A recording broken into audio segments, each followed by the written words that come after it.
ಕಾಂತಮ್ಮ ಅವನ ಸಾಂಡ ಎಂಚಿನ ಬಲ್ಲರ ಕಾಂತಮ್ಮ ಅವ್ರೆ ಏನ್ ಮಾತಾಡ್ತಿದ್ದೀರಾ? ಕಾಂತಮ್ಮ ಇದು ಎಂಚಲ್ಲ ತಾರ್ಸಿ RCC. ನಿನ್ನದೇ ವಿಶಾಲವಾದ ಅಕ್ಷಿ ತಲೆಗೆ ಬುದ್ಧಿನೇ ಇಲ್ವಲ್ಲೇ. ನೋಡು, ದೇಶ ಸುತ್ತು ಕೋಶ ಓದು ಅಂತ ಹೇಳಿದ್ದಾರೆ. ನಾನಾ ಭಾಷೆಗಳನ್ನ ತಿಳ್ಕೋಬೇಕು. ನಾನಿಲ್ಲಿ ಮಾತಾಡ್ತಾ ಇರೋದು ತುಳು. ಎಂಗ್ಲ ರೂಮು ಸುಬ್ರಹ್ಮಣ್ಯ, ಅಯ್ಯೋ ಕಾಂತಮ್ಮ ರೂಮ್ ಬೇಡ ಅಂತವ್ರಲ್ಲ. ಒಂದ್ ನಿಮಿಷ ಇರು ಕಾಂತ. ಮತ್ತೆ ನೀವು ಮಾತಾಡಿ ಕೇಳಿ. ಅಂಚೆ ಮೂಜಿ ರೂಮು ಕಡಿಮೆ ದುಡ್ಡಲ್ಲಿ ಕೊಡ್ಲೆ.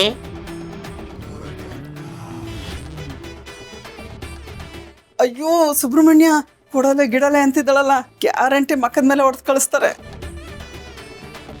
ಕಾಂತ ಮತ್ತೆ ನೀವು ಮಾತಾಡ್ತಿರೋದು ಅವ್ರಿಗೆ ಅರ್ಥನೇ ಆಗ್ತಾ ಇಲ್ಲ. ಸದ್ಯ ಸುಮ್ಮನೆ ಕಾರ್ತಿಕೆ, ಏನಪ್ಪ ನಾನು ಮಾತಾಡ್ತಾ ಇರೋದು ನಿನಗೆ ಅರ್ಥ ಆಗ್ತಿಲ್ವೇ? ನೀನು ಇಲ್ಲಿಯವನೇ ಅಲ್ವೇ?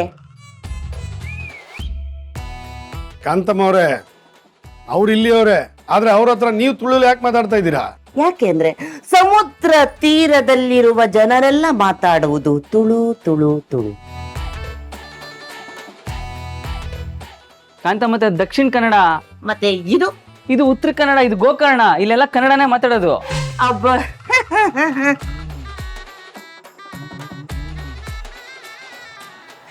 ಮಾತಾಡೆ. ಕಾಂತಮ್ಮ, ನೀವು ಕೋಶ ಓದಿದ್ದು, ದೇಶ ಸುತ್ತಿದ್ದು, ಮಾತು ಕಲ್ತ್ಕೊಂಡಿರೋದು ಎಲ್ಲ ಸರಿನೇ. ಆದ್ರೆ ಯಾವ್ಯಾವ್ದನ್ನ ಎಲ್ಲೆಲ್ಲಿ ಉಪಯೋಗಿಸ್ಬೇಕಂತಾನು ಸ್ವಲ್ಪ ತಿಳ್ಕೊಬೇಕು. ಆ ದೇವ್ರು ಆ ಬುದ್ಧಿ ನಿಮ್ಗೆ ಕೊಡ್ಲಿ. ಈ ಕಡೆ ಬನ್ನಿ. ಯಾರಾದ್ರೂ ಬರ್ಕೊಟ್ಬಿಟ್ರೆ ಗರ್ಭಕ್ಕಂತ ದೇವ್ಕೊಂಡ್ಬಿಡ್ತೀವಿ. ಬನ್ನಿ. ಇಂಟೆಲಿಜೆಂಟ್ ಇದ್ದಾನೆ, ರೂಮ್ ಬಗ್ಗೆ ಅವನೇ ಮಾತಾಡ್ತಾನೆ. ನನಗೆ ಫೋನ್ ಮಾಡಿದ್ದಾನೆ ಸುಬ್ರಹ್ಮಣ್ಯ ಅಂತ, 3 ರೂಮ್ ಬೇಕಾಗಿತ್ತು. ತಗೊಳ್ಳಿ. ಬನ್ನಿ.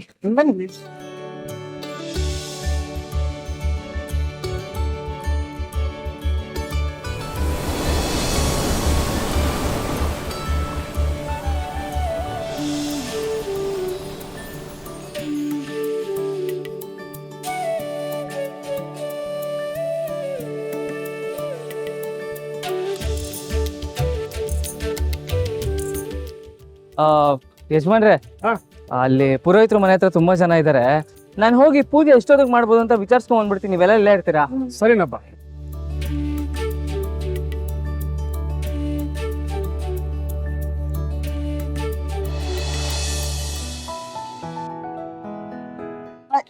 ಸುಬ್ರಹ್ಮಣ್ಯ, ಪೂಜೆ ಮಾಡಿಸ್ಬೋದಂತ?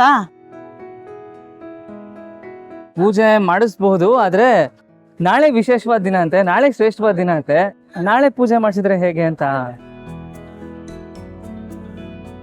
ಅಲ್ಲ ಸುಬ್ರಹ್ಮಣ್ಯ, ನಾಳೆ ತನಕ ನಾವೇನ್ ಮಾಡೋದು? ಅದಕ್ಕೇನಂತೆ, ಇಷ್ಟು ದೂರನೇ ಬಂದಿದೀವಂತೆ. ನಾಳೆ ಹೇಗಿದ್ರು ವಿಶೇಷವಾದ ದಿನ ಅಂತ ಹೇಳ್ತಿದಾರಲ್ಲ, ನಾಳೆನೆ ಪೂಜೆ ಮಾಡ್ಸೋಣ. ಎಲ್ರಿಗೂ ಒಳ್ಳೇದಾಗ್ಲಿ. ಹಾಗಾದ್ರೆ ಇವತ್ತೆಲ್ಲ ಏನ್ ಮಾಡೋದು? ಏನ್ ಕಾಂತಮ್ಮರೆ ಹೀಗೆ ಹೇಳ್ತಿದ್ದೀರಾ? ಇಷ್ಟೊಳ್ಳೆ ಜಾಗಕ್ಕೆ ಬಂದಿದೀವಿ, ಪಕ್ಕದಲ್ಲೇ ಸಮುದ್ರ ಇದೆ. ಹೋಗಿ ಸಮುದ್ರ ತೀರದಲ್ಲಿ ಓಡಾಡ್ಕೊಂಡು ಬರೋಣ ಅಲ್ವಾ? ನನ್ಗಂತೂ ಸಮುದ್ರ ಅಂದ್ರೆ ತುಂಬಾ ಇಷ್ಟ. ನನಗೂ ಅಷ್ಟೇ ಸಮುದ್ರ ಅಂದ್ರೆ ತುಂಬಾ ಇಷ್ಟ. ಯಾಕಂದ್ರೆ ನೀವೇ ನನ್ ಸಮುದ್ರ ಅಲ್ಲ.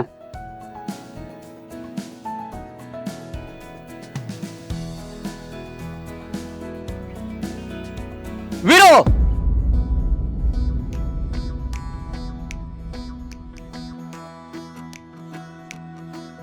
ಯಾಕೆ ಒಬ್ನೇ ಬಂದೆ? ಪದ್ಮನಾಭ ಅವರಲ್ಲಿ ಸಾಲಿಗ್ರಾಮದಲ್ಲಿ ಕೆಲಸನೇ ಮುಗಿಲಿಲ್ಲ ವೀರು. ನಾನು ಅಲ್ಲೇ ಇದ್ಕೊಂಡು ಕೆಲಸ ಮುಗಿಸ್ತೀನಿ, ನೀನು ಹೋಗಿದ್ ಬಾ ಅಂತ ಪದ್ದುಗೆ ಹೇಳ್ದೆ. ಆದ್ರೆ ಅವ್ನು ನನ್ನ ಮಾತ ಕೇಳಲಿಲ್ಲ. ನಾನು ಬೇಕಾದಷ್ಟು ಸಲ ಗೋಕರ್ಣಕ್ಕೆ ಹೋಗಿ ಬಂದಿದ್ದೀನಿ, ನೀನ್ ಒಂದ್ಸಲನೂ ಹೋಗಿಲ್ಲ, ನೀನೇ ಹೋಗಿದ್ ಬಾ ಅಂತ ಒತ್ತಾಯ ಮಾಡ್ದ. ಅದಕ್ಕೆ ನಾನು ಬಂದೆ. ಹೌದು, ನಾವು ಮದ್ವೆ ಆದವಸ್ತ್ರಲ್ಲಿ 2 ಸರಿ ಬಂದಿದ್ವಿ. ಆಮೇಲೆ ಸುಬ್ರಹ್ಮಣ್ಯ ಹುಟ್ಟಾಗ್ಲೂ ನಾವು 1 ಸರಿ ಬಂದಿದ್ವಿ. ಅದಕ್ಕೆ ಹಾಗೆ ಹೇಳಿರ್ಬೇಕು. ಆದ್ರೂ ಅಂತ ಕೆಲ್ಸ ಏನಿರತ್ತೆ? ಇಲ್ಲ ಮರೆ, ಏನೇ ಆದ್ರೂ ನಮ್ಗೆ ದೊಡ್ಡ ಮನೆ ಕೆಲ್ಸನೇ ಮುಖ್ಯ. ಅದಕ್ಕೆ ಅಪ್ಪ ಅಲ್ಲೇ ಇದಾರೆ ಅನ್ಸುತ್ತೆ. ಅಪ್ಪ ಅನ್ನ, ಅಕ್ಕನ್ನ ಮತ್ತೆ ಐಶುನ ನಾನು ಇನ್ನೊಂದ್ಸಲ ಕರ್ಕೊಂಡ್ ಬರ್ತೀನಿ ಬಿಡಿ. ಅದು ಅಲ್ದೆ ಈಗ ಪೂಜೆ ಮಾಡಿಸಿ ಪ್ರಸಾದ ತಗೊಂಡೋಗಿ ಅಪ್ಪಂಗ್ ಕೊಟ್ರೆ ಅವ್ರಿಗೆ ದರ್ಶನ ಮಾಡಿದಷ್ಟೇ ಖುಷಿ ಆಗುತ್ತೆ. ಸಾಲಿಗ್ರಾಮ ಅಂದ್ರೆ ಅವ್ರಿಗೆ ದೇವಸ್ಥಾನದ ಪುಣ್ಯ ಸ್ಥಳ ಇದ್ದಾಗೆ. ಇಲ್ಲಿ ನೀವು ಯಜಮಾನ್ರು ಸಂತೋಷವಾಗಿದ್ರೆ ಅಲ್ಲಿ ಅವರು ಖುಷಿಯಾಗಿರ್ತಾರೆ. ಬನ್ನಿ ಹಂಗಂದ್ರೆ ಬಟ್ಟೆ ಚೇಂಜ್ ಮಾಡ್ಕೊಂಡು ಬೀಚ್ ಹೋಗ್ಬೇಡ. ನೋಡಿ ಯಾರು ಬಂದಿದ್ದಾರೆ, ಮಾಜಿ ಮಿನಿಸ್ಟ್ರು. ಇವರು ಮಾಜಿ ಮಿನಿಸ್ಟರ್ ಅಲ್ಲ, ಬಡವರ ದುಡ್ಡು ತಿಂದಿರುವ ದೊಡ್ಡ ಮನುಷ್ಯ.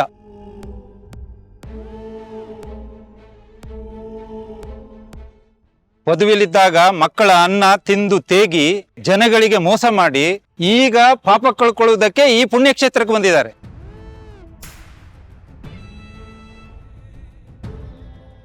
ಇದು ಪವಿತ್ರವಾದ ದೇವಸ್ಥಾನ. ಇಂಥವ್ರನ್ನೆಲ್ಲ ಒಳಗ್ ಬಿಟ್ಕೊಂಡ್ರೆ ದೇವಸ್ಥಾನ ಅಪವಿತ್ರವಾಗುತ್ತೆ. ನೀವ್ ಯಾರ ಬಗ್ಗೆ ಏನ್ ಮಾತಾಡ್ತಿದ್ದೀರಾ ಅಂತ ಗೊತ್ತಾ ನಿಮ್ಗೆ? ಹಾಗಾದ್ರೆ ಇಲ್ಲಿ ಬರೋರೆಲ್ಲ ಏನೇನ್ ಪುಣ್ಯ ಮಾಡಿದ್ದಾರೆ, ಏನೇನ್ ಪಾಪ ಮಾಡಿದ್ದಾರೆ ಎಲ್ಲ ಗೊತ್ತಾ ನಿಮ್ಗೆ?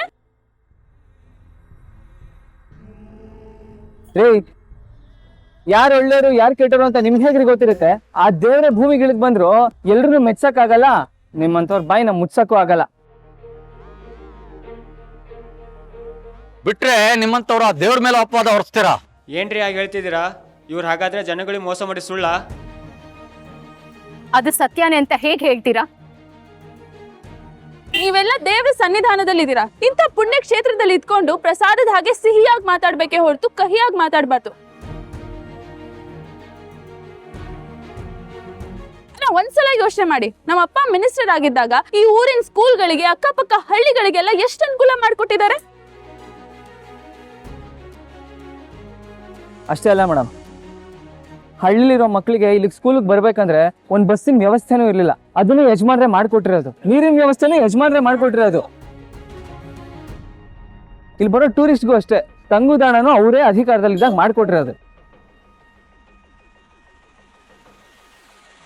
ಇನ್ನು ಸುಮಾರು ಪ್ರಾಜೆಕ್ಟ್ ಯಜಮಾನ್ರು ಮಿನಿಸ್ಟರ್ ಆಗಿದ್ದಾಗಲೇ ಆಗಿದೆ.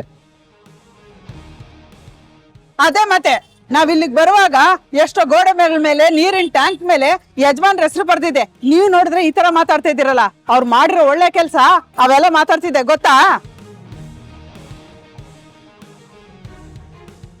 ಇವ್ರು ಮಾಡಿರೋ ಒಳ್ಳೆ ಕೆಲಸಗಳಿಂದಾನೆ ಆ ದೇವ್ರು ಇವ್ರ ಹೆಸರನ್ನ ಈ ಊರಲ್ಲಿ ಇನ್ನೂ ಉಳಿಸಿರೋದು.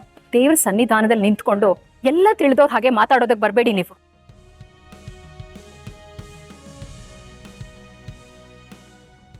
ನಮಸ್ಕಾರ ಮಿನಿಸ್ಟರ್ ಸಾಹೇಬ್ರಿಗೆ. ನಮಸ್ಕಾರ. ಯಾವಾಗ ಬಂದ್ರಿ? ನಾವು ಬೆಳಗ್ಗೆನೆ ಬಂದ್ವಿ. ಹೋದ್ ಸಲ ನೀವು ಇಲ್ಲಿ ಬಂದವಾಗ ಬಡ ಮಕ್ಕಳನ್ನ ಶಾಲೆಗೆ ಸೇರಿಸಲಿಕ್ಕೆ ಅಭಿಯಾನ ಮಾಡಿದ್ರಿ. ಇವತ್ತು ನಿಮ್ಮ ಹೆಸರು ಹೇಳ್ಕೊಂಡು ಎಷ್ಟೋ ಜನ ಮಕ್ಕಳು ವಿದ್ಯಾ ಕಲಿತಾ ಇದ್ದಾರೆ.